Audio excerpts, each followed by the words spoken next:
Ng aktres at brand ambassador ng CC6 online casino na si Ren Escanio, sinurpresa nito ang mga bata sa Father Simpliciano Children's Home sa San Jose del Monte, Bulacan, dala-dala ang kanilang mga regalo.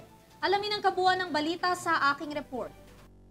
Sa pagdiriwang ng kaarawan ni Ren kasama ang CC6 online casino helping the community, personal nitong binisita ang Children's Home sa Bulacan na pinangangalagaan ng mga madre. Yan ay para mahandugan ng mga ito ng regalo gaya na lang ng mga school supplies, mga sako ng bigas at marami pang iba. Ayon kay Ren, napili niyang ipagdiwang ang kanyang kaarawan para maiba sa karaniwang selebrasyon. Nais niya rin daw kasing mapasaya ang mga bata sa simpleng paraan. So happy dahil sobrang naging meaningful, sobrang naging masaya yung pag-celebrate ko ng birthday ko this year. And yun naman talaga yung plano ko na maging kakaiba siya.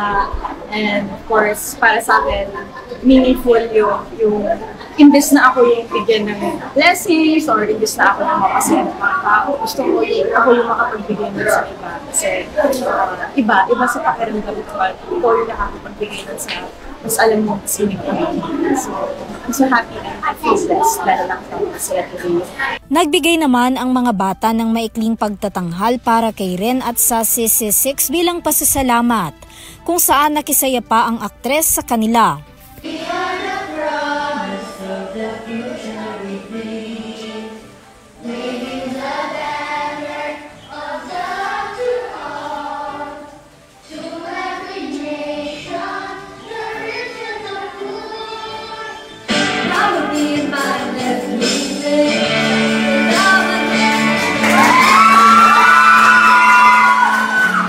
Nagpasalamat naman si Ren sa kanyang CC6 family na katuwang nito sa paghahatid ng mga regalo sa Children's Home.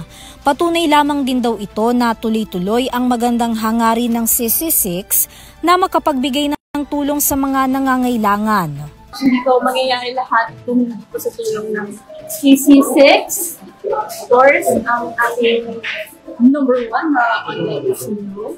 So, sana po, patuloy niyong supportahan. Patuloy niyo kung wag po kayo mapapagod na sumuporta dahil every month, meron po talaga napupuntahan. Marami kami natutulungan at napupuntahan. Hindi po kami titigil sa pagbibigay ng tulong at sa pagbibigay ng saya. So, sana po, tulungan niyo po kami na mas makapag-abot pa ng mas maraming biyayas. Samantala, ang Father Simpliciano Children's Home sa San Jose del Monte, Bulacan ay nagsisilbing tahanan ng mga batang wala ng magulang at nakaranas ng pang-aabuso. Sa ngayon, pinangangalagaan sila ng mga madre na nagsisilbi nilang mga magulang na gumagabay sa kanila.